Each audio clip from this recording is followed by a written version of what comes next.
Hello, everybody. Welcome to Brunch with Bigfoot, Mr. Rob. I am, of course, your host, BMR. Thanks to everybody for coming on in this Thursday, 1 o'clock in the afternoon, Eastern Standard Time, wherever you're at. Thank you for coming in around the world, throughout the great state of Michigan, North America, Canada, Europe, wherever you're at. Thanks for coming in. This is a special Thanksgiving, pre-Thanksgiving show. As you know, BMR does not do a show on Thursday. Next Thursday is Thanksgiving. I will be already out of the house by 10 a.m., going to my brother's to help them prepare their dinner. And, of course, watch our Detroit Lions, the 9-1 Detroit Lions. Thank you very much. Finally going to have a nice Thanksgiving victory, I assume, when we play the Chicago Bears, as we just, we make Thanksgiving Day dressing out of them next Thursday. So thanks for coming on in. Turn on your alert bells. We're on 7 days a week. If you're new here, please subscribe to Texas Front Porch on YouTube, Bigfoot Michigan Rob on YouTube, the Blondes and the Booze Paranormal Podcast on YouTube, and also, for the second week in a row, he's kind of becoming a staple around here. Brent Thomas from the Paranormal Portal is also going to weigh in and talk a little Thanksgiving. We're also going to talk some other creepy stuff a little later in the show. We're going to stay true to our form. You'll get some cryptid, some paranormal today, but this is a fun show for everybody to enjoy, to kind of kick back and relax and start your festivities upcoming, a week away, you guys, a week away. You can find us on iHeartRadio, Spreaker, wherever podcasts are found. Of course, on YouTube. Please hit the like button. Please subscribe if you're new. Share us out. The Super Chat's open, a great way to help support what we all do around here. Also, you can become a BMR pirate. Arr, mateys. Join today. Join the many. Join the few. Depends on your point of view. You know what you get? This is all you get, you guys. You get me, my picture with a bandana next to your name in the chat room. Starting the first of the year, though, I'll be doing members only shows as well to accommodate you folks that have so kindly graced me with your memberships. Thank you for that. In fact, I see that Keith from Michigan became a new porch pirate paranormal member. Texas say it better than I. He coined that phrase, so thanks to Keith for that. Also, I got to thank everybody. I have two books out there.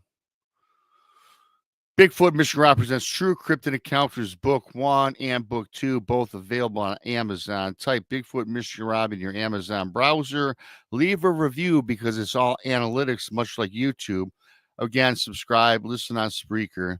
Thank you ever so much for all that, you guys. I appreciate each and every single one of you for that. Christmas is coming. A great gift. It's a great gift. Great gift.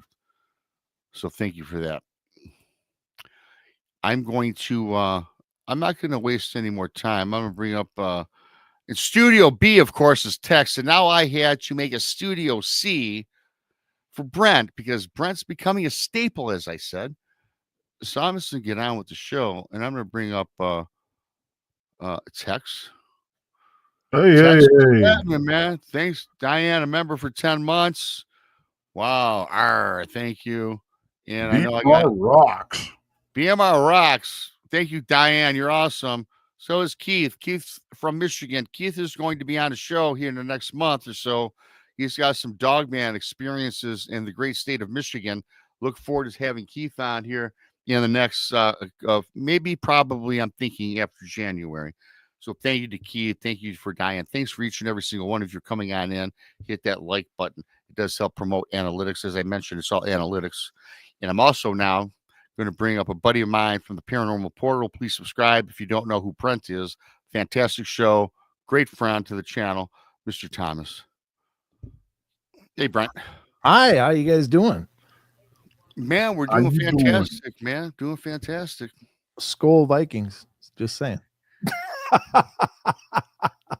Skull Vikings, yes, Brent. I'm a Minnesotan, so I mean, N- I'm traditionally in the same conference as you, and yes, you are. But now you have competition. Your Vikings, Brent. I will say though, your Minnesota Vikings are having one hell of a year. I'm not sold on Darnold as your quarterback. I'm not. You got my Michigan man waiting in the wings next year, though. Your new quarterback. I'm okay. excited for him and for you guys. Yeah, I'm telling you, and the Bears. I hope you guys spank the Bears for what it's worth. I hope we do too. It's funny. The Lions the last 2 years are now finally relevant. Okay, Hmm. and however, though, Dan Campbell, I mean, he's done a fantastic job as our head coach. And most of you that don't follow football, I get it, but this is a variety show. So I got to talk Lions. I always talk Lions, especially during the season. But I got to tell you, Brent and Tex, the Detroit Lions have not won, and we're on every Thanksgiving, 1 o'clock in the East. For those tuning on in, please watch the Lions. They have not won a Thanksgiving game since 2016. Despite our success the last 2 years, we're over for 2016. It's 2024. Man, 8 years we've yet to win a Thanksgiving game. Yeah, Well, maybe they need to eat their Thanksgiving dinner after the game instead of before the game. We gobbled down the turkey at halftime typically. Although last year we said, you know what? Instead of gobbling down and not enjoying the food, we do the Thanksgiving dinner after the Lions hopefully are victorious now. that way you 'Cause have to figure out whether you're thankful or not. yeah, I don't want to say I'm thankful for the Lions when they're down at halftime by 25 points. I Yeah, don't want. I'm not thankful for that at all. that'll give you some gas, that's for sure. Although we're good, and I will say this, you guys, I just put $100 down. Ooh. $100 pays 450 for the Lions to win the Super Bowl. So I went into my petty cash account and I put it on FanDuel. Yeah, FanDuel. Everybody check out FanDuel. If I don't promote gambling at all, but if you were to gamble, go to FanDuel. Hmm. That's a little promotion for FanDuel. No, they're not paying me a dime for that, by the way. So you actually have petty cash. I got like petty change. Dude, that petty Yeah, cash I have to get dig to the sofa. to get to $100, it could be 5 years to save up the petty cash. Oh, well, there you go. Yeah. Okay. So I want my payoff to be rewarded, right? Yeah. Amen. Then I got to restart it. If they win, I can, put it back in the petty cash and start for next year. Yeah. I'm not very extravagant. Not very extravagant at all. So we don't have to change your name to Vegas Rob yet. Well, not yet. Okay. Although I'm thinking about doing a sports channel outside of what I do every day, anyways, and doing a Detroit sports channel. I just hate to start from scratch with 0 subscribers. And I don't think that if I incorporated a sports show on Bigfoot, Michigan Rob, I get too many viewers. You tune into Bigfoot Rob and you get NFL talk, sports talk. I don't know. I got to figure out how to market that where I keep my subscription base but grow a new one. So that's a very big challenge. I've been working on this for over a year and I have no answers yet. A year? Well, no. Actually, since I met Tex, Brent, this is a funny story. Okay. I got a hold of I've known Tex for probably 8 years now. And Oh. yeah, well, for a long time. And personally, I've met him for the last 3 years. We've hung out and stuff like that. So, which is cool. He's one of my best friends. But I got to say this. When I first started this, I got a hold of Tex. I said, man, I want to start a channel and I'd like to, I want you to, guide me through how to start a channel, do this and that and the other. And he asked me right off the cuff, what's your interest? I said, well, I want to do a sports channel. Now, at this time, though, Brent, I was experienced with the Bigfoot. I already had an encounter. I did an encounter. And when Tex first started with Jason, I did my encounter on his show. So I was versed and knew about Bigfoot, believed in it. But I didn't want to do that. I just want to do sports. So he goes, hey, I tell you what, why don't we, come on board and why don't we just do a Bigfoot talk show? I said, yes, let's do that. We call it brunch with Bigfoot, this, that, and the other. And I said, give me about a month to mull it over. A week later, text says we go live. Talk, you're ready, you're done. I'm not giving you a chance to back out. We're doing Bigfoot. So Yeah. that's kind of the evolution of my channel. Thanks to Tex for that, because without Tex, I wouldn't have grown into what I got going on today. So I'm always humbled at Tex's efforts and helping me to do what I've done. And I haven't gone back to the sports gig yet. The sports gig is in the works. It's going to happen one day, but it's trying to configure the audience, right? And I don't want to start a new channel. So I got to, that's the challenge. That's the challenge. Well, there it is. I got a Tex story too. Okay. Tex, Yeah, let's hear it. Tex and I, have come to really know and love each other as well. We've kind of like this whole group. You guys have just been amazing, welcoming me in and letting me be a part of your guys' world. So I'm really appreciate that. But I've had to adjust and get used to Texas scheduling. Oh, So I was on another show with Tex. I don't remember, maybe it was this one when it was last week. And I was like, yeah, I put out the promotion for it and stuff. And Tex is like, well, you didn't put out promotion for my show. And it's like, yeah, because I only know I'm on it 5 minutes before you go live. So yeah. Tex, I tell you what, I thought I was spur of the moment, fly by the seat of my pants. I've met my challenge, and that's Mr. Tex, because again, going back to the Bigfoot show, hey, we're starting next week. Oh, what happened to the month? Don't matter. And of course, our first guest was a witch, an alleged witch. Wow. And I've looked back at that very first show I ever did, unprepared. Boy, I made it private. I want no one else to see it. Oh, understandable. Yeah, That's cool yeah, though. but it was fun. Like I said, Tex is a good friend of mine, and known him for years. Prior to getting the shows, I met him. I seen him. He was a co-host on some other show, which I'm going to name nameless. And I thought Tex always had great information. Heard his Dogman story, and I kind of knew without meeting him that this is a dude that I could probably be friends with. And then we became friends, and here we are today, 8 years later, still trolling it. Well, trolling is not a good word. Still doing what we're doing, Dragging lunch meat through the dog kennel. The process. Yeah, there you go. That's cool. Yeah, but I mean, you guys have been wonderful, and I do really appreciate it. I've come to know so many of you, like Paranormal Paul and Monica and Brandy, and you guys are a great group of people, and I really appreciate being a part of the world.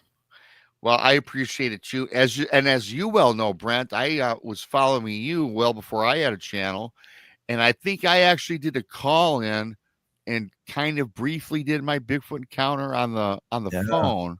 Yeah, it was a very emotional call. It was very stunning and striking, and I really commend you on that, because I mean it's as you know, and as you've talked to so many people now yourself, but it is an incredible act of bravery for people to come and just kind of bare their soul on this public forum, but it's so powerful. And I was really honored that you called in that night.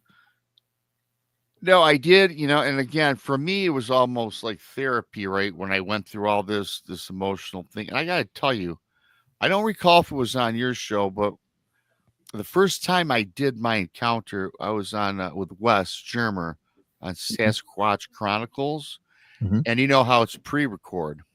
Yeah. And I must say, we had probably, and he was a cool guy. Yeah. He never comes on my show. I've been trying to get him on my show for a decade now, Brent. So I don't know. But anyways, regardless of all that, hint. We did like 20 takes because I kept breaking down. And I'll admit this, I'm not turning in my man card, everybody. I was getting emotional, and there were tears welling up in my eyes and in my throat, and I could not speak. Yeah. And he, was very cool. Let's just start over, pull it together. And there were several times as a novice with this. Now I can say my encounter story. I hate to say emotionalist because it's an emotional thing, right? Yeah. But I can say it now, without tearing up. But every once in a while, I'll get it'll strike me. That just depends. Yeah. So yeah, it was trial and error, but I tell you, it was the best therapy that I ever went through, right? Yeah. Because I held it in for so long. 6 months I didn't go to work, right? And y'all know I'm not rehashing my stuff. Yeah. But when you verbalize, and that's why I love doing these shows, people have encounters, they talk about them, they get them out because it's such an emotional thing with some people. Not all, I must admit, but for a lot of us out there in the world today, these topics, whether it's cryptid, paranormal, whatever, a lot of people it tugs at the heart. Yeah. Yeah, these events are incredibly transformative for the people that experience them, and oftentimes not in a good way. Like it's terror, it's fear, it's uncertainty. In the biggest heartbreakers, I guess, are the ones that are like these are people that lived, eat, and breathe the outdoors, and suddenly they're just staying home. They just can't go back out there because whatever they saw just changed that beauty for them and turned it into terror. So it's and I don't think that necessarily the encounters of these beings are meant to be that. Like, I don't think these things wait out there and go, hey, watch this, I'm going to wreck the outdoors for them. I mean, they're just happen to be in the same place at the same time, and it's more incidental, but it really does rattle people's brains, and it does change their lives, and better or worse. But it is really nice that they have platforms to talk, where they have platforms to share, and sympathetic ears in all of our listeners and stuff that are willing to hear this and offer support and their love and their encouragement for these people to get back up there and it's okay. And a lot of people have the same experiences. I will say Wes is a good personal friend of mine, and I have a hard time ever getting him on my show. So don't take it personal, Rob. No, I don't take it personal. I have his phone number. I don't know if he, got rid of my number because I used to pester him when I was first starting out. I want this big hitter on my show. And Sure. I pestered him for years. Yeah. But now it's kind of like I send him a text once a year, Sure. Yeah, But, he's a very private person, really, honestly. Yeah, which is fine by me. Yeah. I still love that podcast, and nothing on him. I get it. I get it today because I understand as I and text and speak on this. You two, Cam Brent, as well. We're so busy that it's just hard to have scheduled people and go on other shows if we're asked because there's a lot of time you have to put into it. Yeah. And we talked about the emotionals and text. You can speak on this. I can, and Brent, you can. Just like remember, God rest his soul, Carrie Arnold, right? Yeah. You speak to that. What happened to him? A big, rugged, burly guy hunting 20 years, familiar with the woods, and came across an encounter that kept him out from hunting, something he loved to do for many, many, many years before he came up, of course, Bigfoot Odyssey and told the story. So it's emotional for everybody. I don't care what your stature is. No. Yeah. Real quick, sitting here turning about 9 shades of red. Y'all embarrassing me. I just want to say, this time of year, you sit down with family, and I don't know about it, y'all, but we go around and the old tradition is, stay what you're thankful for. And I got to tell you, y'all are on the list because y'all mean more to me than you'll ever know. And I'm very thankful to have met each and every one of you and to have each and every one of you in my life. And it's I would not I would be doing what I'm doing if I hadn't met y'all. There's been times where I was like, this ain't fun no more. But when you've got more people relying on you than just yourself, you have to look back on, your loyalty to people, and you have to realize that what you do doesn't just affect you, you know. But I want to say to everybody, not just BMR and Brent, but everybody on the island of misfit toys, and that I wouldn't trade it for the world. Yeah, everybody has been absolutely fantastic to me and supportive of me, and it's humbling. Yeah. And like y'all touched on a while ago, it's very emotional. And also, those of you in chat, we wouldn't be doing this if y'all weren't around supporting us. And I'm not talking about throwing us money. That's. I was doing it a long time before I started making any kind of money, and I don't make pocket. I make pocket change doing this, Coach. I really do. Right. It does allow me to go other places, put more content out, and do things that a lot of people can't, for one reason or another, and get raise awareness of what's out there, because there's more than us just out. There's more than us just out there. More than just us out there. I'll get that in a minute. Yeah. But I think more than anything, it allows me to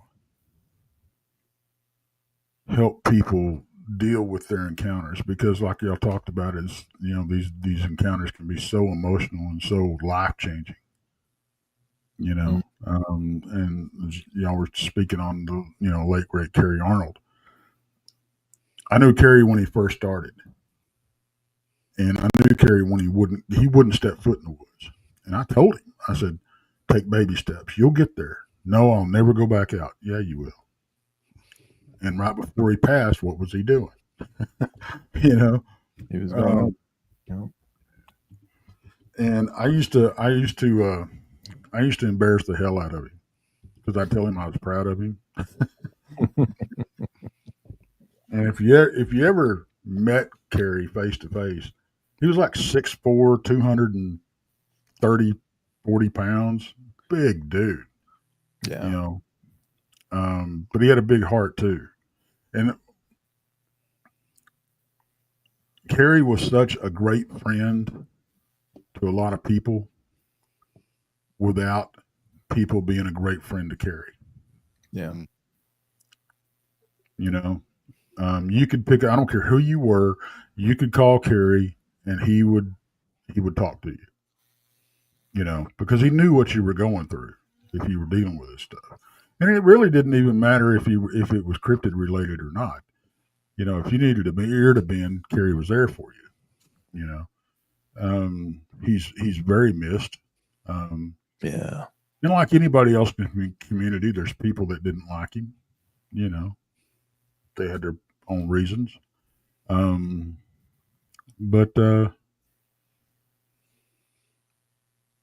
with everybody that's involved in the porch, the booze and BMR and the Paranormal Paul, Danielle, Monica now, and Randy and Donnie, and I mean, good grief, and Brent, you're part of it now. We've become such great friends, and it's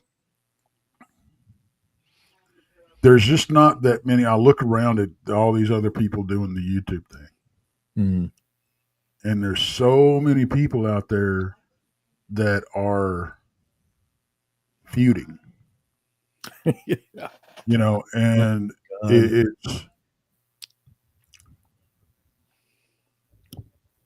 to see a group as big as ours, we get sideways with each other every once in a while, bark at each other, and that's fine. But at the end of the day, we're all still friends. Right. We'll all still do whatever we can for each other. So, and I think that's what's important. Yeah, Brent. Yeah, Freaky, you're right. Brent is guilty by association. Yeah, absolutely.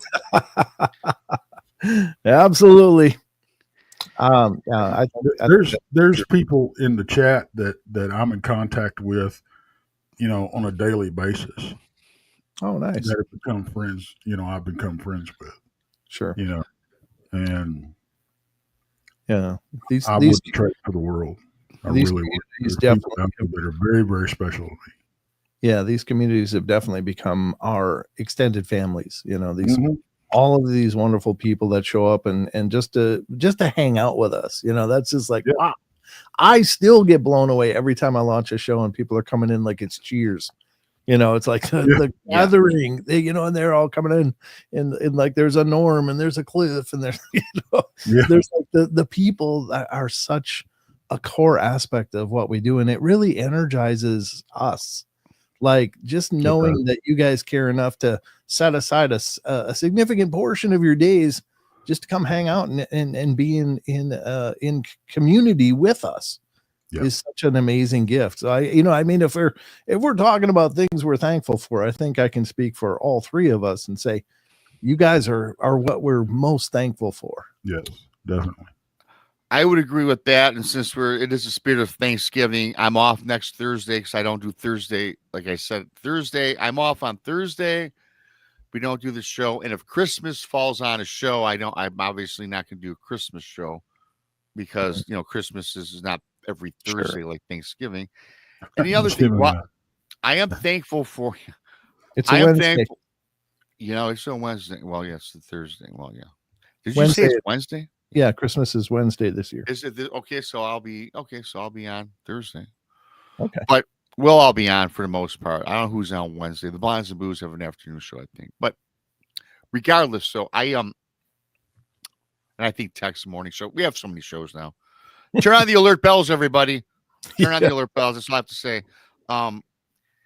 Well, I'm thankful for being a part of this because I met TEX through this, and of course our group. I'm thankful for all the new friendships I have. And a lot of these people, and I don't call them people, I call them dear friends of mine because they're tighter friends of mine than my friends in the real world. And this is the real world. I get it. Sure. But people that I've known since high school, man, the group that I'm with now on the YouTube side, for lack of a better word, are just great friends of mine. I'd give the shirt off my back for them. And also, Tex, you did make mention, yes, our chat rooms are fantastic. I always say we as a group collectively say we have the best chat room. But also, there's 219 people watching. And I've been trying to make a point of this. There's only 32 right now in chat. It's Thursday. It's there's 219 watching live that are not in chat. Those people, thank you to you because you are part of this community as well. You don't want to come and chat, which is great. It doesn't bother. I love the fact there's 219 watching and they're just hanging out. They're a part of this just as much. They don't have to come in. They don't have to chat.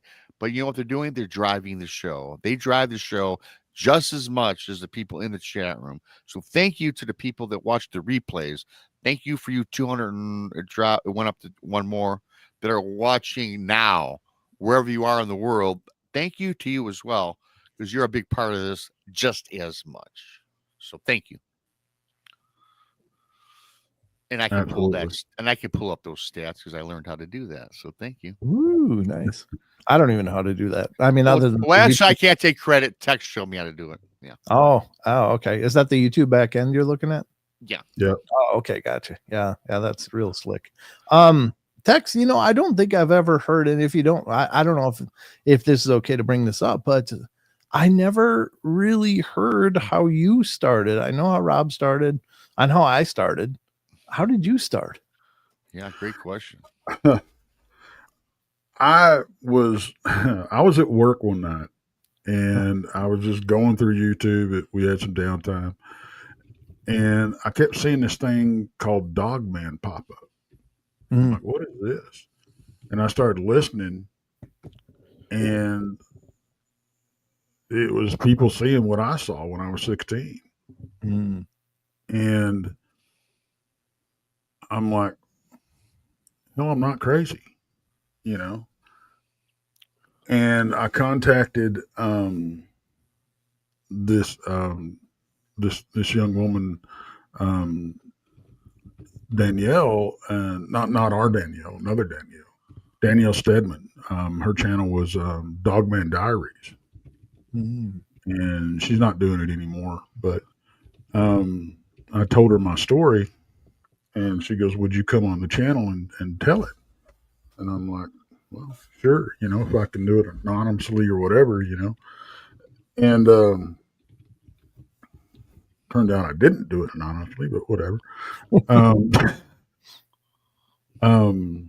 And that's how it got started. And then she's like, I really like your voice. Would you think about doing some? Have you ever done any voice work? I said, I ain't never done no voice work or whatever, And she goes, well, you got a great voice. Would you be interested in trying it? And I, narrating some stuff. And yeah, I'll give it a shot, And I did, and I ended up working with her for a while.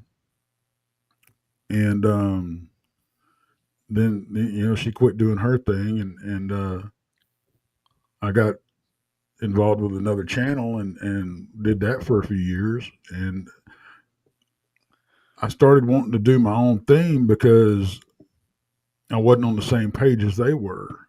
And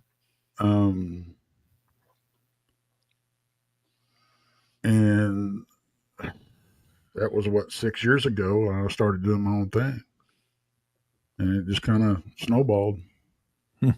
Very cool. So, but when I started doing my own thing, one of the things I wanted to do, really the main driving force, there's two of them, was one, I wanted to give people a safe, non-judgmental platform to, get their encounters out there. And two, what I wanted to do, I wanted to help people launch their own stuff. I wanted to be a springboard for people. And that's what I've done.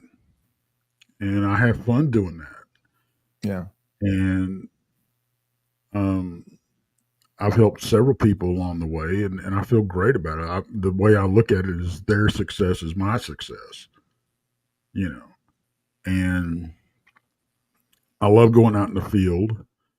And I was doing stuff that a lot of people weren't doing. I was going out there by myself, and I was spending, days and nights at a time. For a long time, I was unarmed. The only thing I carried was a Bowie knife. And, it really got under my skin that these so-called researchers were going out there, but they were scared of the dark, or anytime they heard a noise, they ran for the hills.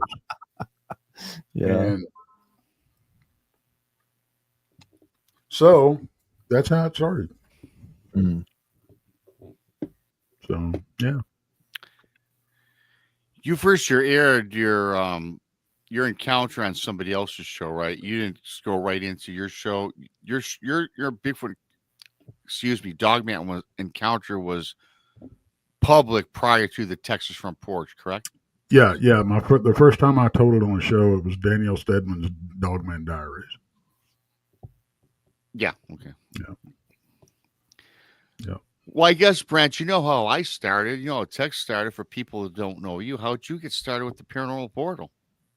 I've told this story a few times, maybe not on the shows, but that we've been doing. But honestly, I was one of those incredibly late bloomers in life. Like I honestly grew up knowing people that knew what they wanted to do from a young age, and I always felt there was something wrong with me. It's like, why don't I know what the hell I want to do? Now, I've done a lot of different jobs in my life. I've done retail. I've worked factories. I worked construction. I worked in corrections. I was a teacher teaching computer literacy. I've worked IT, and just a whole bunch of different jobs that I've done. And they were wonderful, but I never felt like I was doing what I wanted to do. And it wasn't until I was working as an advertising, as a director of advertising for a company. And one of the guys that was contracted to work doing back-end web development was a gentleman by the name of Chris Geo, and he had Truth Frequency Radio, which is an internet radio station. It's now defunct, but it used to be really a big thing. And he had developed this thing, and he and I got to be friends, and we're talking. And then just one day it just hit me. Now, I've been a fan of this stuff forever, and listening to Sasquatch Chronicles, but I never put it together like, hey, I want to do this. But I was just talking to Chris, and then just the idea came to me suddenly. I want to do a show. And as soon as I said that, it was like it was just waiting somewhere in the ethers for me to grab it, because the name Paranormal Portal just came out of my mouth. And it was like, I want it to be called Paranormal Portal. I want to do this and this and this. He's like, well, let's do it. And so he made a slot on his network for me, and I started doing it. And it was, it was really something, because prior to doing these shows, and I've told this a bunch too, so sorry for the redundancy for anybody that's heard me explain this before, but I really thought, yeah, I know this stuff. I can do this stuff. It's no problem. I've been learning about the paranormal and supernatural, the 40 and forever. So I can just do this. It'll be like autopilot for me. But then I started doing it, and it was like, oh my God, don't you dare, Jason. Damn it, Tex. I blame you. I thought I was all ready. I had my first show, and it was a 2-hour show that I was going to do. And I was all feeling like, yeah, no problem. This will be great. I got the equipment, got all set up, doing it from my home. And I had pages of notes, and I'm like, yeah, I got this. This will be great. And I'm sitting there watching the back end of the studio and just waiting for the countdown. I'm like, yeah. And I'm all set to go. And it says, you're off air.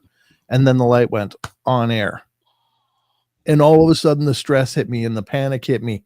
And I swear to God, I had like 3 hours of material. I panic read that material. My mouth went bone dry. I panic read 3 hours of material in about 20 minutes. Like, oh my God, what am I going to do? And the owner, Chris Geo, happened to be listening, and he called me when we were on a break. He said, hey, how you doing? I'm like, I'm in trouble. I just panic read all the material I was going to discuss for 2 hours. He goes, well, you want me to come on? I'm like, oh God, please. And so he came on with me, and we walked me through the rest of the episode. We just kind of did what we're doing, just started having a conversation, but it was something that I thought I was so ready for. And then when the on air came on, it was just like all the moisture in my mouth left, and I just panic read all the notes I had. So, and then you kind of find your groove, and you kind of find your voice over a period of time. And I eventually did, and then, so it started out as an internet radio station or a radio show on, first it was just Friday nights. Then I did Friday and Saturday nights, 10 to midnight. And then I ended up starting YouTube the next year. So it was 2016, April of 2016 when I started the show. It was probably September of 2017 when I started on YouTube. And then from there, I was doing the YouTube live shows, and somehow or another, and I have no idea how, because I would mention Wes a bunch on the shows.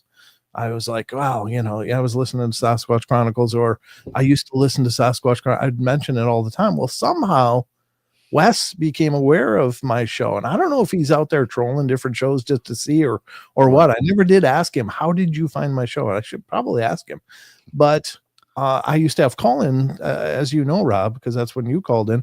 But I was sitting there doing the show, and all of a sudden I had a number come up on my call board, said unknown. I'm like, oh. And I'm like, oh, do I answer this? Is this going to be some dick just trolling me live? And because you don't know, and it's because there is a caller ID. So usually I can see that, but when it came up unknown, I'm like, I'm going to do it anyway. I hit the, hey, you're on the air, unknown. Hey, this is Wes. I'm like, Wes called in, and we started bullshitting for a while, or BSing. Sorry, I don't know what's going on here, but we started. Okay, I mean, I don't think you get slammed for that, but yeah, you're good. As long as it's not the F-bomb, Brent. No, I'll refrain from the F-bomb, I promise. But we just started just bantering back and forth, and had a great discussion. And then the show got over, and I was like, wow, Wes Germer freaking called my show. That is so cool. And then I go on Facebook, and I'd followed Wes for a long time on Facebook. And suddenly he messages me and said, hey, that was fun. I was like, oh my God. So I'm typing, I'm like, yeah, that was great. Thanks for calling in. That was so cool. He goes, yeah, it's a good show. Why isn't this a podcast? I'm like, I don't know. He goes, well, it should be. And I'm like, okay. And then he became a mentor to me and really helped me put together what became the podcast, which is, done really fantastic as well. So, I stumbled into this not knowing what I wanted to do until all of a sudden I knew. And then it was like, how you kind of know you're on the right track when things just work out. And that was exactly it. It was just like, suddenly Wes is calling in, and then I got a podcast, and, and Wes did a show with me on my podcast, and I went on his podcast, and it was just this incredible series of steps that just fell into place once I knew what I was going to be doing. And I haven't worked a day since, because it's the old saying, you love what you're doing, you never work a day in your life. And here I am. Yeah, that's a great saying. This is not work for me. I don't think for Tex either. Go ahead, Tex. You talk about mentors and stuff, and I have been fortunate enough to actually meet people, not so much on this side of it. I've had people, that I went to and gone, well, what do you think about this? Well, that type of thing. But where my mentors and stuff have really, where I've met those is the people I go out in the field with.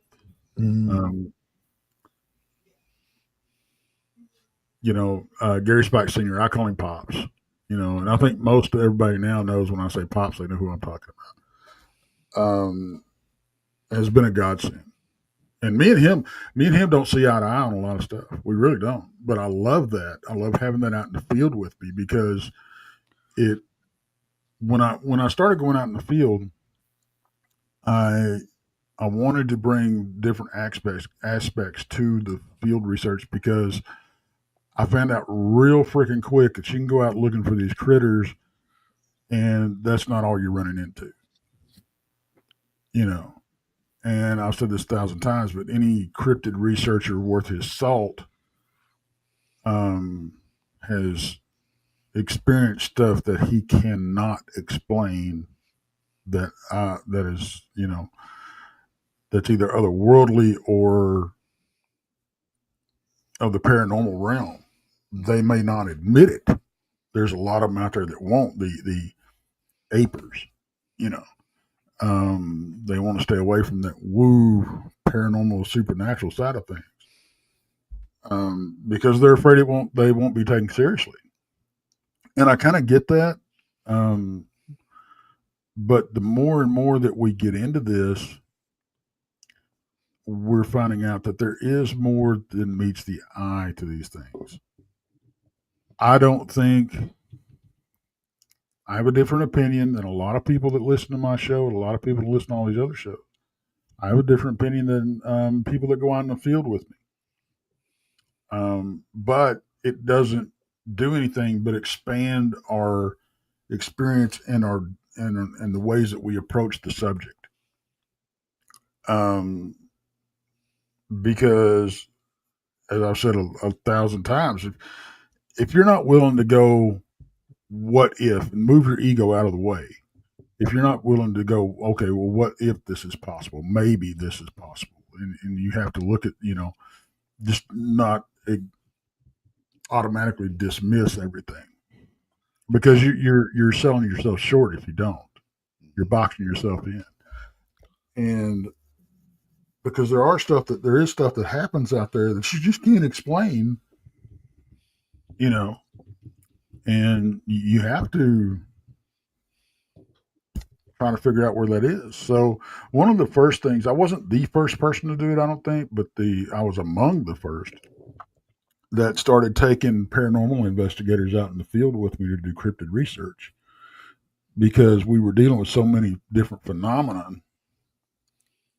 and they had the tools in their tool belt to investigate that side of it, and to try to figure out what you're dealing with out there, you have to bring everything you can to the table. So that was, I've met more mentor type people like Pops and them with the field work than I have on the YouTube side of things. I had people supporting me a lot, behind the scenes.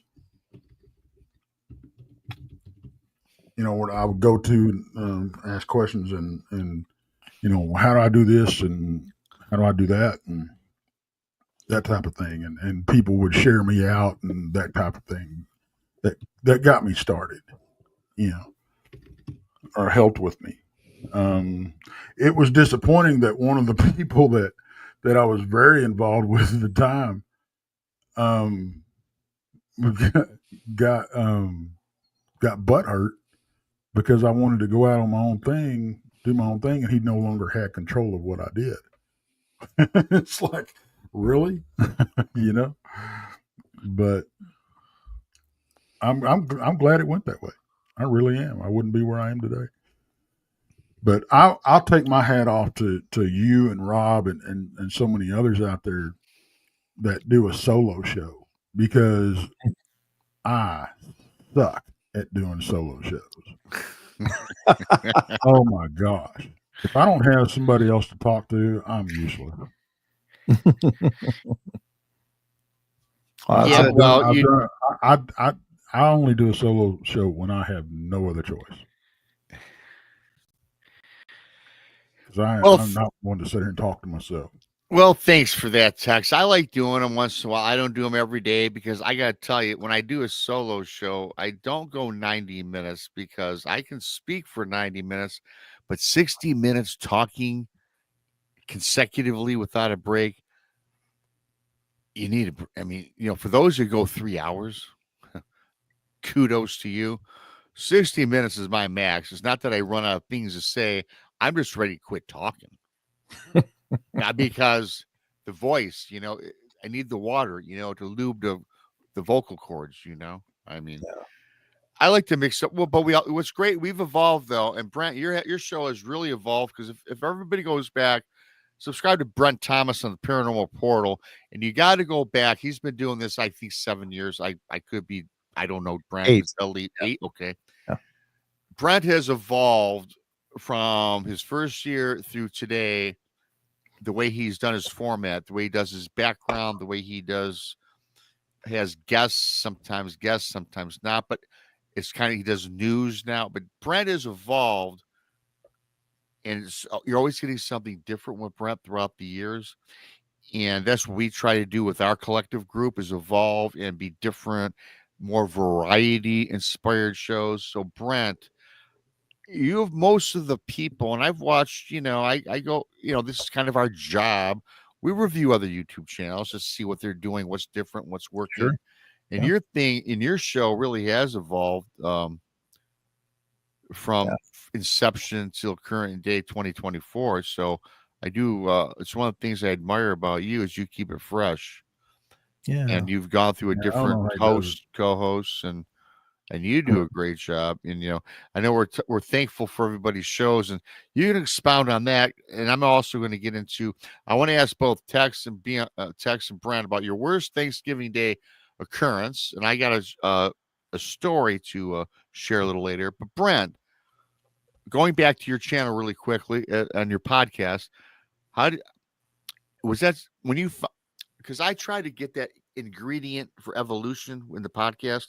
Mm-hmm. How do you go about yours? I mean, it's evolved, as I said. I mean, what do? You're just always thinking out of the box every day of the week? Well, I think as show hosts, we've really got to aspire to create a better show than what we did before. It's like we're not really competing against anyone else except ourselves. And the other part of it is that I think evolution of a show is really important, because you'll have a collection of people that'll continue to come back just because it's comfortable, it's familiar, they enjoy the things the way they are. But some people will drift away because people need to be and I'm the same way. Like if I'm watching the same thing over and over and over and over and over, I might be willing to check out another channel instead, because I know that I can come back to what they're doing. I've seen it before, and I've seen it a million other times. So I think, if we really want to draw audiences, it's really important to continue to give something to them, something they haven't seen before, at least on your show. Not that that I'm doing things that haven't been done before, but right. on my show. And so that's where I came up with the segments. Like, we start out the show, I do a little banter and talking to the chat and stuff initially. Then I go into the news, and then I go into some random article about some kind of strangeness. I should probably give it its own segment, but then I close every show with what I call the Cryptid corner. And then I've created and have had created for me by my listeners several transition things. Like Wes himself made the news, when I transitioned to the news, that Wes made that for me. He's just like, hey, check this out. I'm like, cool, can I use that? He's like, yeah. And so I put it on my shows. But Grateful Owl made the Cryptid corner thing. So I got these little segments, but I think it's important to recreate what we're doing and keep it interesting for those people that continue to show up, and to give them something new. And maybe it works, maybe it doesn't. But, again, I think we're competing against ourselves only, not against other people, because you can't really. I think that's accurate. Yeah. And so I just feel like I owe it to my audience to try to give them the best show that I can. And if I'm not really Jones and excited about something I'm doing, how can I expect my viewers to? So I keep trying to reinvent what I'm doing and how I'm doing it, just to give them something exciting to see. And they'll let me know, like, yeah, I didn't really like that part. I'm like, okay, fair enough. I'm just, but you want bad feedback though. Yeah. And it's honest feedback, but you got to take care of the audience, because, you can only get so much mileage out of a set of tires, and you got to get a new set of tires. You're going to run out of tread. They're going to run out of interest seeing you do the same thing over and over and over. So that's what really encourages me to do the evolution of things and to try new things, just because, there's a lot of segments I'd love to do. It's just, I that and time management. How do I make all of it happen? Well, I'm doing the best I can, but I have a lot of fun doing it. And my audience has been incredibly forgiving for the things I have screwed up, and they've been incredibly supportive about the things that I've done right. So, that's why I love them. And honestly, Tex, you were mentioning, how hard it is to do a show by yourself. And it's something that I had to learn how to do, because you can't always rely on people showing up. You can't always, not everybody's going to give your show as much as you're going to give your show. And that's understandable. Right. But I did come to realize, and I know you guys do this already, that our audience, the chatters, are really always a co-host. They're always in there talking, and you can, they a lot of times drive my shows just because they'll ask a question, or they'll say something in chat. I'll be like, oh yeah, that's interesting. Let's talk about that. So until you ask them. Well, yeah. Until you ask them to say something, then they're like crickets, but exactly. And then there's other times I'll be like deep into a subject and really excited about it. I look up and they're talking about soup. It's like, yeah. Well, hilarious. I got told the last show I did. I got told it was boring with one comment was one word, and it was boring with exclamation marks. I'm like, okay, well, time to evolve. Yep. Well, Tex for one is never boring. No, but you got to understand. I mean, people want to be entertained. That's why they show up. And that's why they're here. And that, honestly, for me in doing my show, I'm a very much an introvert personally. Like, I sit here and may not talk to another person outside of my immediate family for days. But when I do the shows, I came to realize I've got to put energy into this, because people magnify and reflect that. If you're putting in energy and excited about what you're doing, the audience really magnifies that and sends it back to you, and you get this cool feedback loop of energy, and it's so powerful. But when I first started, you're talking about the evolution, Rob. When I first started, I was just like, I was just like reading articles, making statements, reading articles.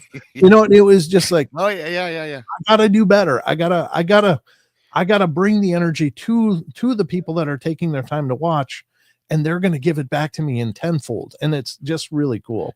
So I had to learn how to exert my personality for the shows, but the private me is incredibly boring. And well, you know, but we I think we learn these things just through the years of doing it. You know, it's funny you even say that. And I think all of us, well, first of all, if you get behind the mic and you are presenting yourself to everybody watching, you're not introverted, and you have something outside of yourself that makes you unique and exciting. I got to tell you, Tex was with me for a while until he got his work hours cut. We do a Saturday midnight show now, and Texas, got his work schedule. So I do it with the girls, right? Brandy, Chris, and Monica, and they get alternating days off. They got things going on. And I find though, over the years, if people generally, our audience, if they genuinely like you, a lot of times it doesn't even matter the subject matter, because I said, oh my God, we spent the first 60 minutes talking about food. Yeah. And no, literally, Brent, I'm not kidding Sure. you. Why does Monica hate pizza? Yeah. Why does, how come Rob's a crappy chef? It didn't matter what it was. You really eat that? It was probably one of my highest rated shows ever. It had nothing to do with cryptids or the paranormal. That's when I smile. Yeah. Because we held their interest. And it has nothing to do with Bigfoot, Mission Rob. Yeah. Texas Front Porch, Paranormal Portal. It was about our personalities coming forth, and they wanted to see us. Let me tell you a quick little anecdote of a humbling experience for me. And I think obviously I don't think any of us are doing this just because we want to be super popular or just have these, huge audiences. It would be great, but it's not the driving force behind it. We do it because we love it. Yeah. But I was doing YouTube for quite a while, and Mrs. Portal, my wife, she decided to start her own YouTube channel. This is only like 2.5 or 3 years ago, I think, roughly. And if anybody's into crafting and stuff, check out Everything Arts and Crafts. I made the opening animation for her videos and stuff. But she does crocheting videos and knitting and some other stuff. But she started this channel, and I was sitting at about 10,000 subs at the time. And I was like, well, it's coming. And she'd get a few subscribers. Hey, she'd come down and tell me. I was like, oh, that's awesome. That's awesome. And she doesn't talk during her videos at all. It's just her with written instructions, and she's demonstrating crocheting and stuff on the screen. And I was like, wow, that's, she does a really good job. She's very, very careful about the quality and the focus of everything. And she's done brilliant with it. But suddenly her subs started really climbing, and suddenly she was at 5,000 subs.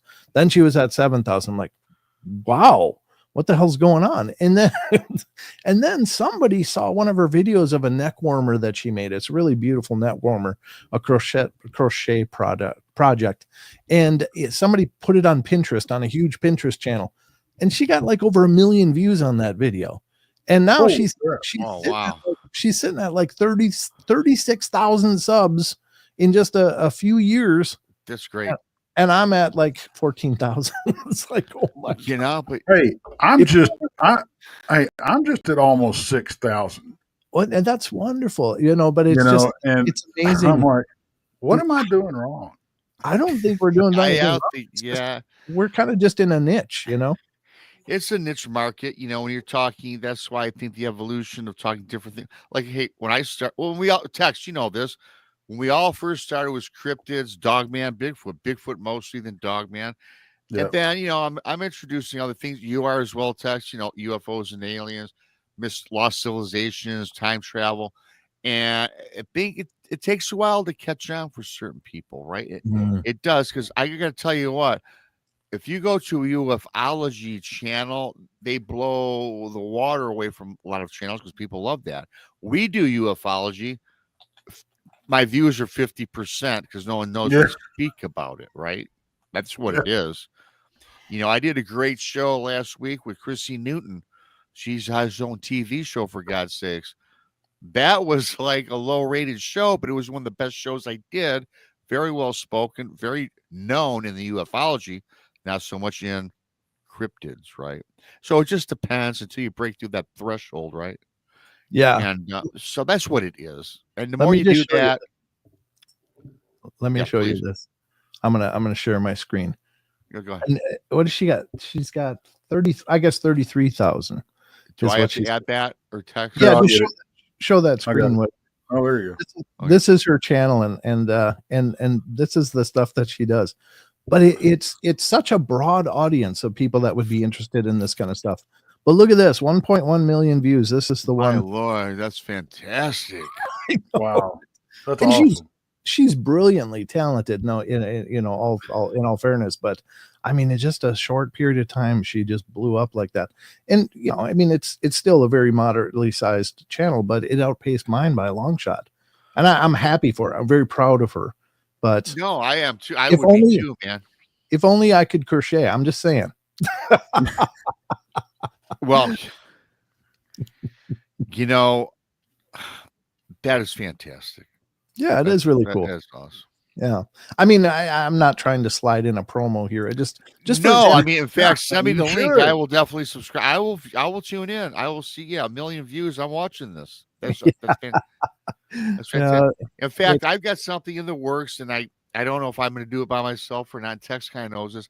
I'm thinking about doing cryptid stories like I always do, but I think when I do, and I don't know if this is going to take off or not. Tex, Brent, you asked me. I'm thinking about doing a same on the same channel. I'm not switching channel names. I'm thinking about giving. I do cryptid stories once a week as well on a video, right? And Tex knows I got something. I'm trying to work on something, and I'm trying.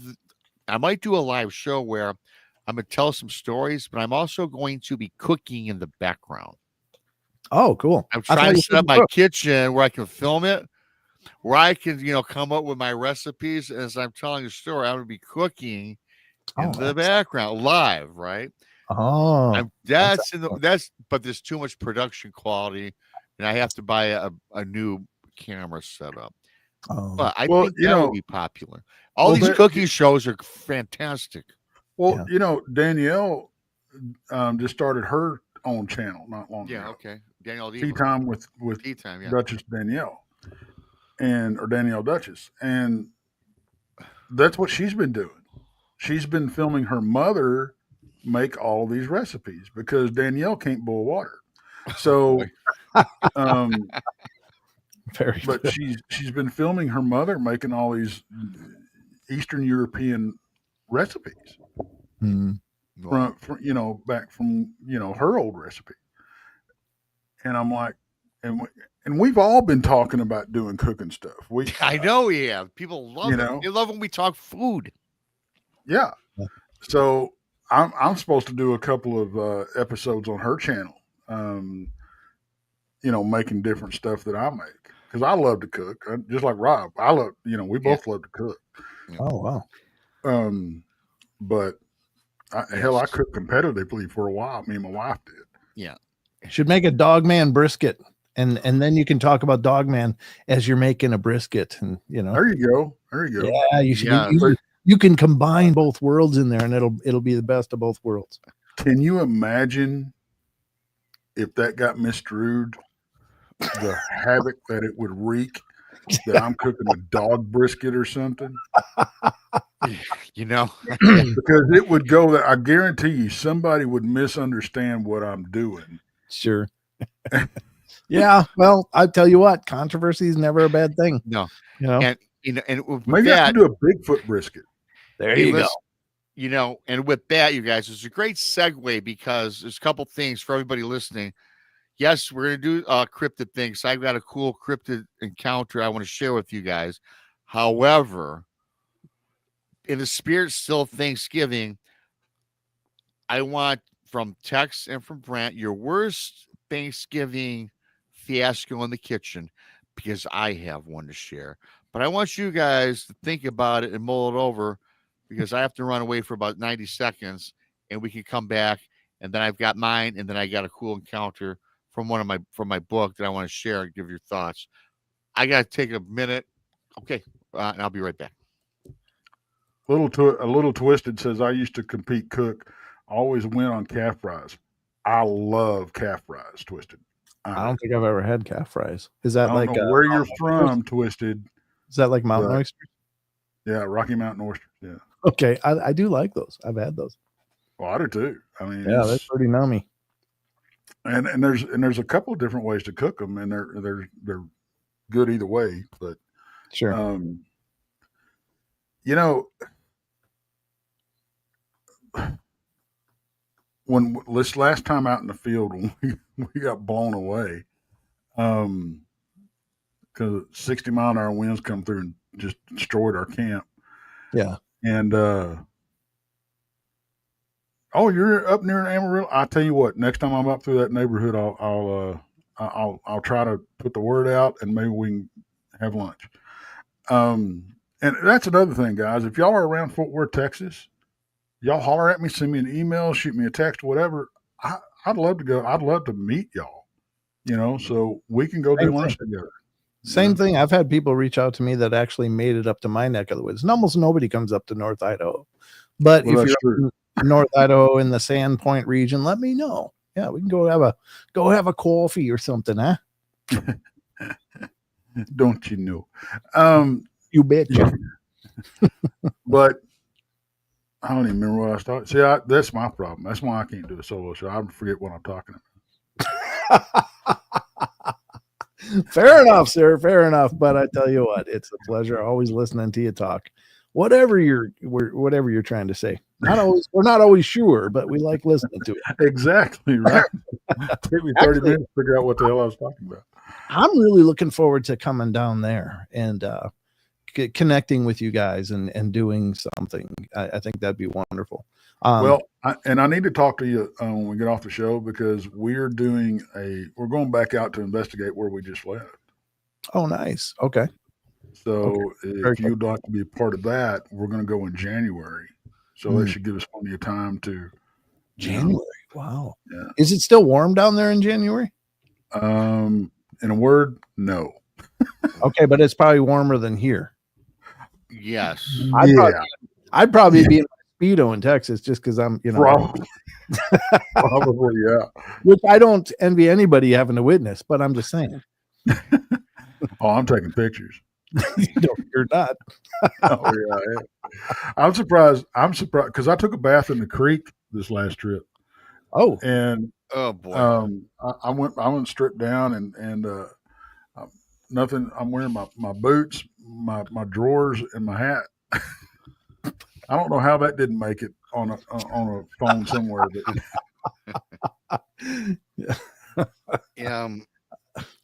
because everybody's fossil digging and I'm bathing in the creek and I don't know how that didn't make it, but it did. Perfect segue, because yes, Texas is a good barbecue. I got to come down in Texas. When I come to Texas next time, we're not doing a conference. We're not doing no research. I want to go out and hit that. Actually, I want you to cook, Tex, or I hear great things about Texas BBQ. I got to experience that. Now, Tex was saying that he did cooking competitively, and I'm pretty good at with barbecue. And I learned this at an early age. My dad barbecued almost 12 months of the year, so I learned a lot from him. And then when I went in the bar business, I had not a full kitchen, but we also, we did ribs occasionally and chicken and steak, but it was mostly hamburgers and French fries. But I would have once a week a special where we would barbecue. So I learned a lot of that, right? Right. But prior to all this, though, growing up, and I'm talking about our Thanksgiving fiascos, and everybody listening, it's a fun show. We're kicking back, and I do have a cryptid story toward the end here, but I got to say this because I like to hear your guys' fiascos if you've had any. Maybe not. I had one. I was in my mid-20s when I was married. And again, I was pretty handy with the grill prior to the bar. I was at this garage sale, you guys, with the wife, and I seen this guy made this humongous barbecue grill. Okay. I mean, it had to be 4 foot wide, 3.5 foot tall. It was humongous, and it was on cast iron legs. I got it for like $20 or $30. The wife says, "What are you doing with that?" I said, we're doing Thanksgiving, because Thanksgiving is normally done by my mom and dad when I was in my 20s. Okay. But I had said, "Hey, listen, I like to do Thanksgiving dinner." So that previous summer leading to November, I bought this charcoal, this contraption, and loaded it up on the truck. It had to be 100 pounds. So I decided, good old BMR, never did this before. I was going to do the turkey on charcoal. Okay. Not smoking it, not deep frying it. Well, before I heard about deep frying, we've all heard stories about people exploding turkeys in their garages because they have no clue what they're doing. But this was, and also the man, how you buy, the barbecue I have today, you guys, rotisserie, it can handle a chicken, maybe a nice, pork loin or something like that. But this spigot was again a beast. So I could fit a nice sized turkey on this, you guys. So I get up early in the morning on the day of Thanksgiving, not having a clue. I was in my 20s, so this is pre-internet. This is pre-YouTube. I don't think YouTube was in existence back then. If it was, I had no clue about it. Did not know what I was doing, but I just decided I was going to do this and barbecue this turkey. I get like how many pounds of charcoal it was. I don't know. I put it in this big monstrous contraption in my yard. My wife is shaking her head. And also, not only were my parents and that my side of the family invited, so was my wife's side of the family.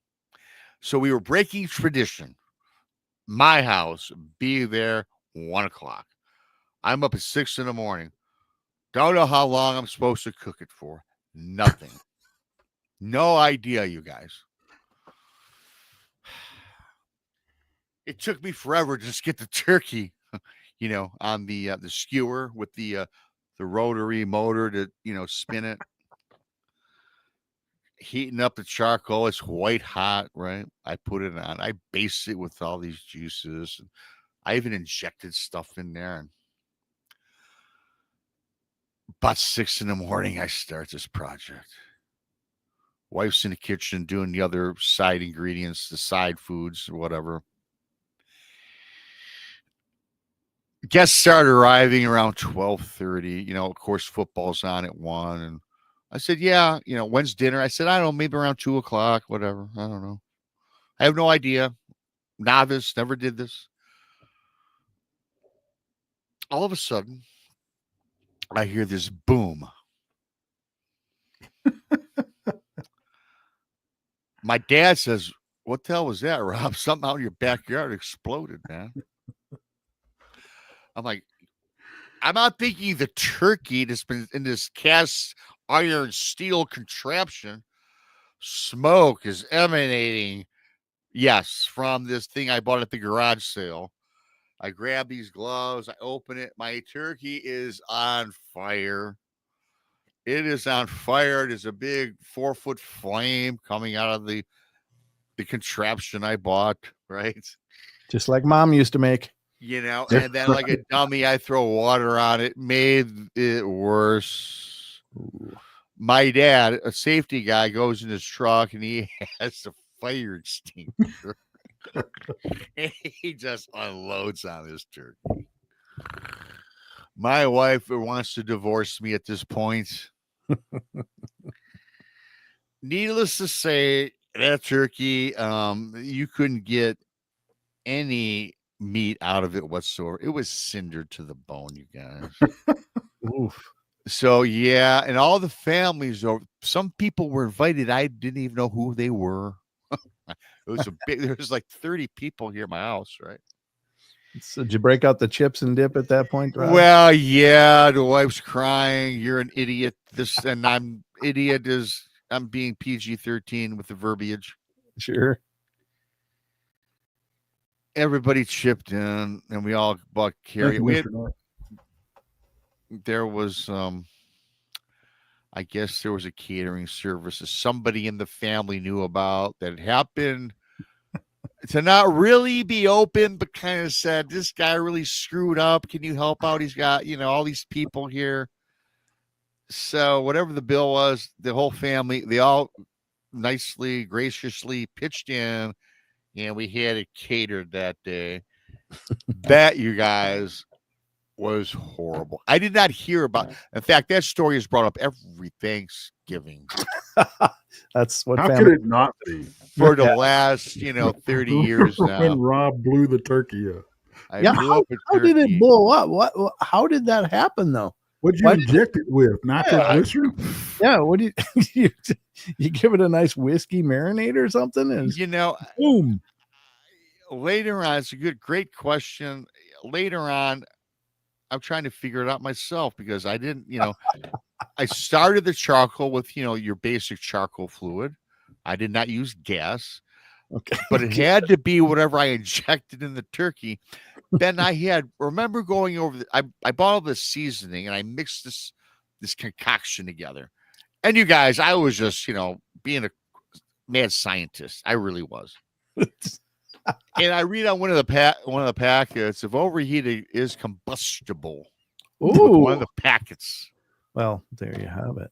Yeah, it's probably not the right time to experiment when you're like hosting Thanksgiving. No, it wasn't. But Brent, man, 25 years old, Hey, you're not thinking. It reminds me of National Lampoon's Christmas Vacation. Oh, where they go to cutting the turkey. Oh, yeah, it's just like a balloon. It's all dry and dusty. Yeah, I don't even have a good story, Rob. I'm the guy that shows up and eats what somebody else did. So I don't even have a good story. I mean, I don't really prepare. No, okay. So I don't have any bad Thanksgiving stories. But I do have some rough cooking stories. I was really, really young. I was like 19 when this, or 20 when this, maybe 21 when this happened. And I was married to my first wife. And we decided to have my sister and my brother-in-law over for dinner. And so I'm thinking, well, what am I going to cook? What am I going to cook?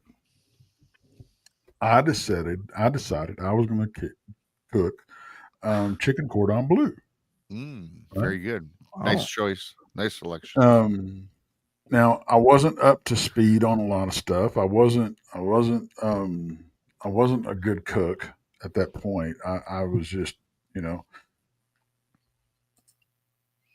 So I was going to have chicken cordon bleu and big baked russet potatoes, right? Mm-hmm.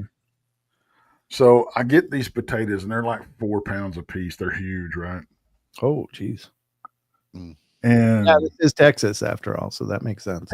Well, they probably came from Idaho. But the big bakers, yeah, those, weigh a pound or so a piece. So the first thing they call them water taters up here.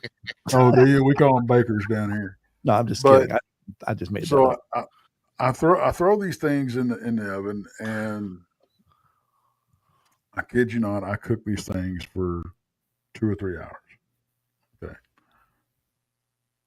And they were like rocks. They weren't cooked. I don't know what went wrong. Did you do it by grill, or how did you do it? In the oven. In the oven. Oh, in the oven. Did you turn it on actually? Well, yeah. Yeah. I think that helps. I'm just saying. Yeah, it does. But I was kind of trying to cook them at a low temperature because I didn't want to burn them.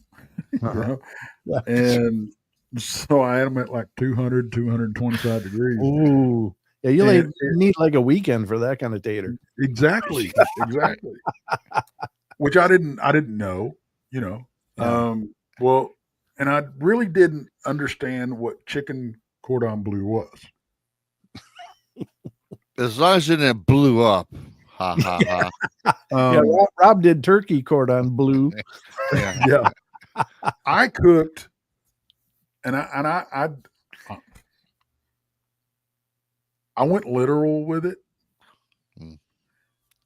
and I had no idea that it had ham in it. Okay, had no idea.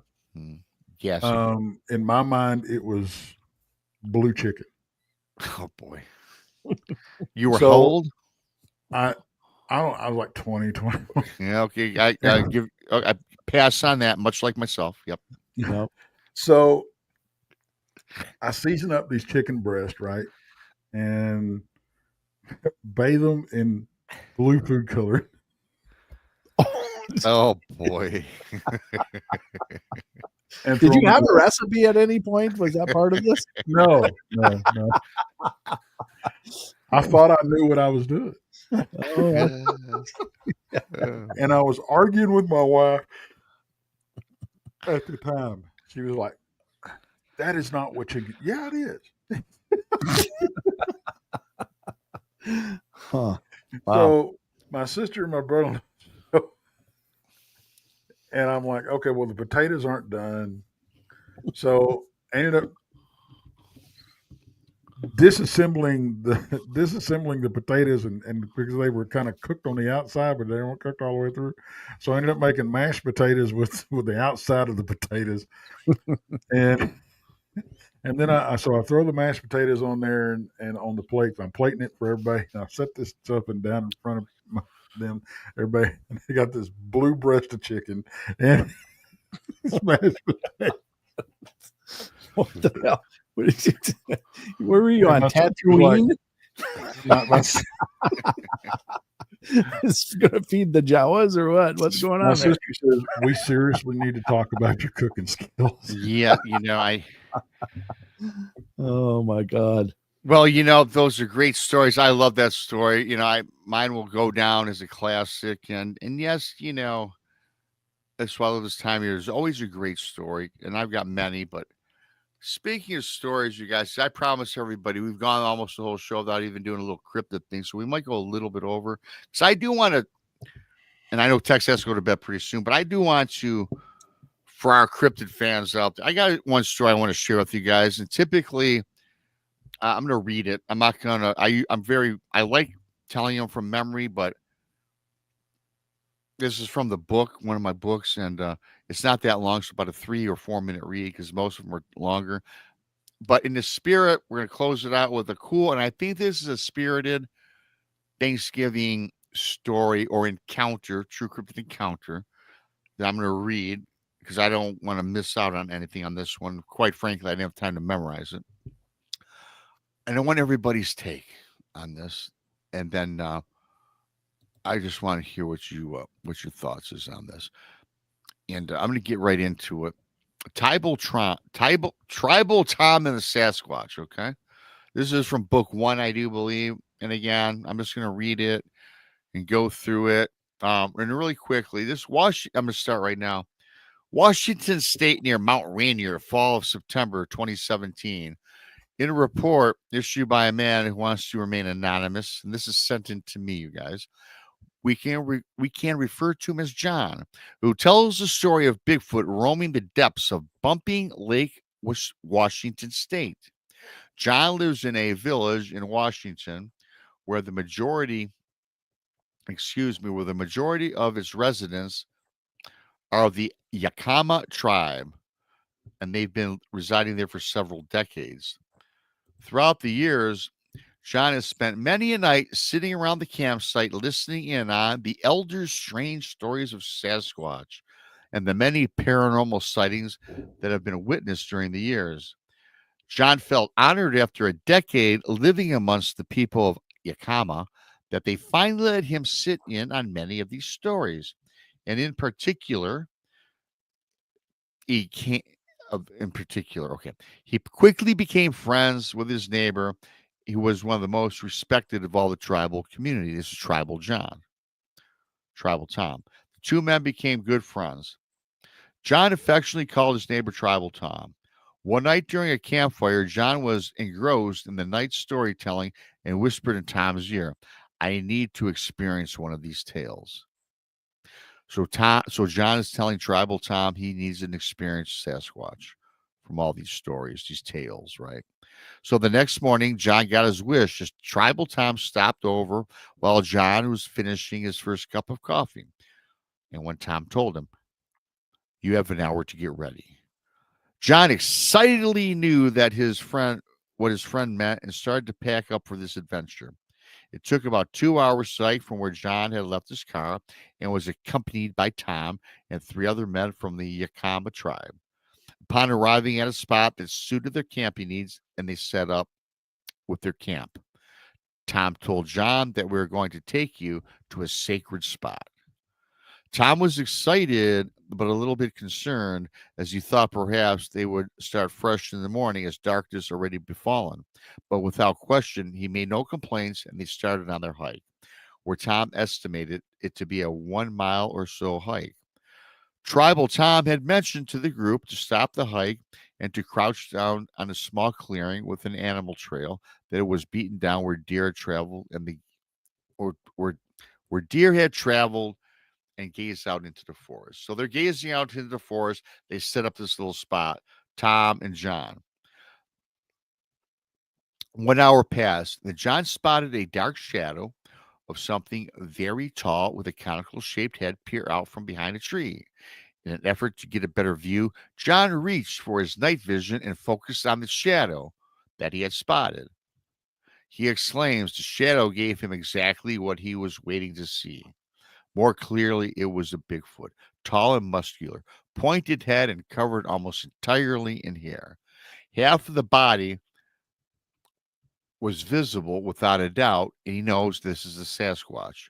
John turned to Tribal Tom, who already seemed to know what John was expressing or watching and experiencing through the binoculars. He motioned back to Tom to continue looking through the night vision lenses. Looking a second time at this creature, now in better focus, would appear to be green orbs dancing all about the figure in the woods. The mysterious shadow now took on an entirely different look. Still tall with a conical shaped head, the beast, the Sasquatch, took on a more digitized appearance and slowly disappeared right in front of him. Rain started to fall as the group of men headed back to the campsite, with Tom's adrenaline flowing at maximum levels. Rain subsiding, the men drew a fire. Tom reflected on what he had seen, and Tobble Tribe simply grinned at him and said, "Now you know. You are a knower, not a believer," and that was the Sasquatch of our tribe. So that was a short story in the book, and because of time, I wanted to share that for you guys.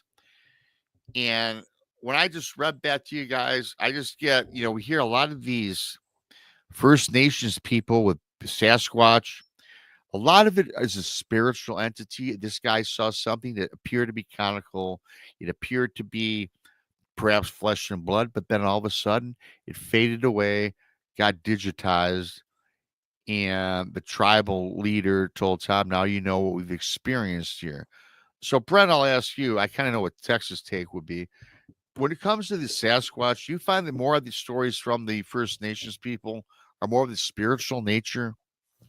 Yeah, it seems, and they have a lot more allowances for that, because the First Nations people really do regard nature very spiritually first. I mean, it's obviously a physical construct, but it's also energetic and spiritual construct for them, and they draw a lot of their faith, and they mold themselves, at least historically, after the vision of these teachers that appear in the wild and teach them things. And so, yeah, that doesn't surprise me at all. And that does come up a lot. Yeah, for sure. It does come up a lot in a lot of stories and accounts that I get from people. I always tell people they're all the same, yet they're all different. They all parallel the same thing. And that's why Tex and I always preach, and probably yourself, Brent, the data is so important. Mm. All stories have similarities, yet they're different. And when people are researchers, I think the data is really important. And that's why I think it's important to share these things. That was short and sweet because I didn't want to go on inundated story. since we've almost gone over 90 minutes, and I know Tex wants to get off to bed. But I wanted to share that because we talked the whole day. This was such a great show. We talked about, it was a variety show, a lot of comedy, a lot of cool stories, and yes, so it is Thanksgiving. I'm not going to be on next Thursday, but I did want to share that with everybody. So, Tex, any thoughts on that, right quick? I kind of know your thought pattern, but if you want to expound on it a little bit.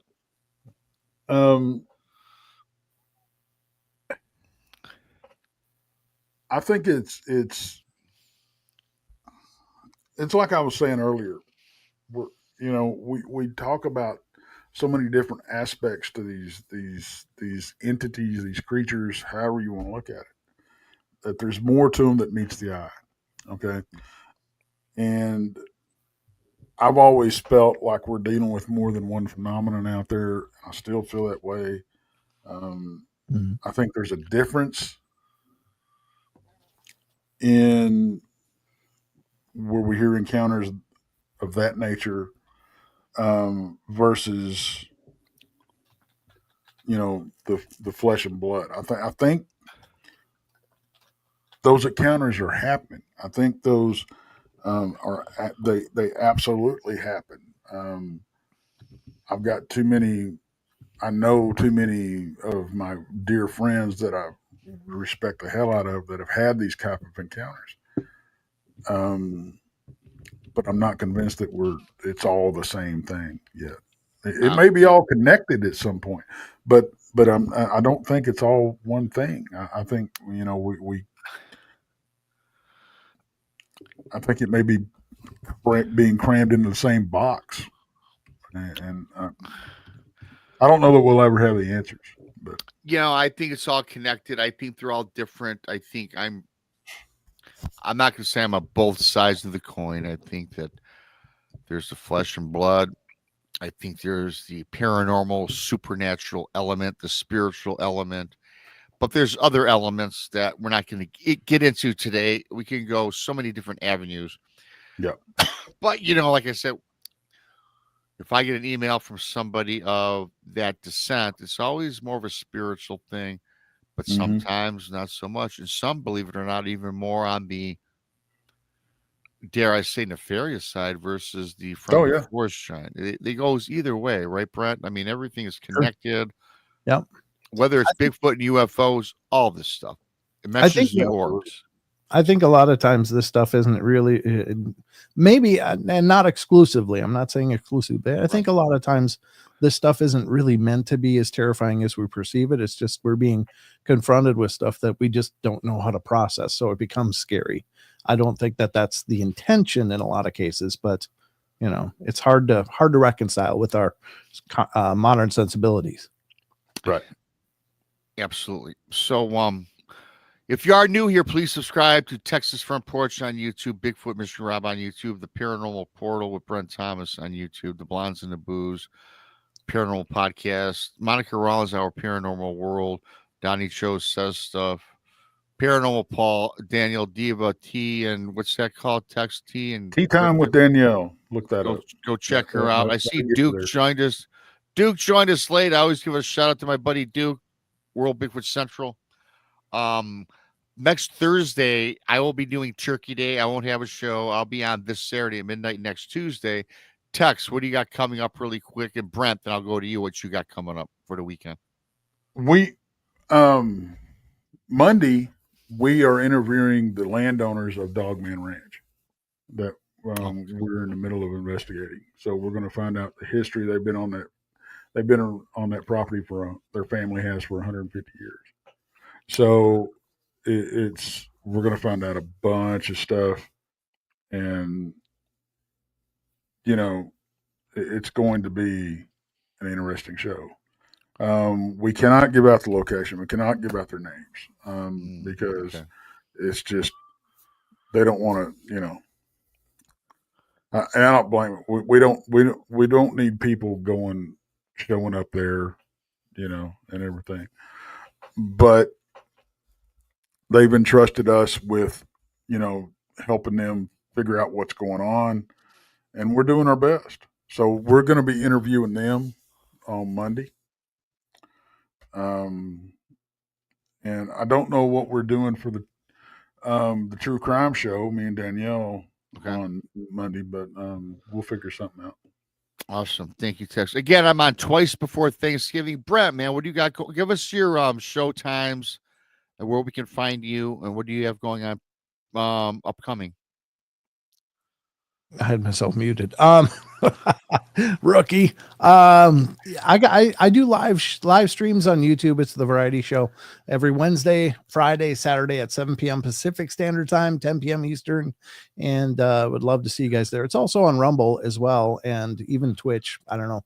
I've been sampling Twitch just to see, but not much going on there. But yeah, so I'd love to have any of you guys show up. If you're not doing something, you want something to do, come hang out. The podcast, which is a totally different show, is more interview based, me talking to somebody for about an hour, and those are posted every Monday on all the platforms, whether it's all the podcasting platforms. So just search for Paranormal Portal out there. Best place to find out any of my show information is from paranormalportal.net. That's my homepage. It has all the social media links and the live streams and the podcast information there, and information for any of you that might be interested in being a guest. So by all means. So nothing really coming up. I've obviously got shows always coming out, but it's just more of me doing the portal thing. You doing the portal thing, and I will provide Brent's link when this show's over. I'm going to incorporate and put your link in this. Yeah, because this was once again unexpected. Brent showed up. He came out. He kind of showed up supernaturally. You leave the crack of the window open. I'm coming in like a lost kitten, brother. Yeah, so I'm gonna put that. In fact, I'll just put it in my main page, and I would always post it for you. How's that sound? That way, when you come to my profile page, you'll find Brent as well. I did forget one thing. I have a live investigation. I don't know if I'm going to be broadcasting it live. I might be. I might stream it live, but it's going to be an investigation of a haunted bar near here. Paranormal investigation. So I also want to thank Keith, Diane Boss, and some dude named Bigfoot Mission Round for gifting new pirates. Thank you so much for that, all you guys. Appreciated. Donations not expected, but appreciated. I hope you guys enjoyed the show. I love doing shows like this and just, talking about random stuff. I thought it was very informative and fun all at the same time. And guess what?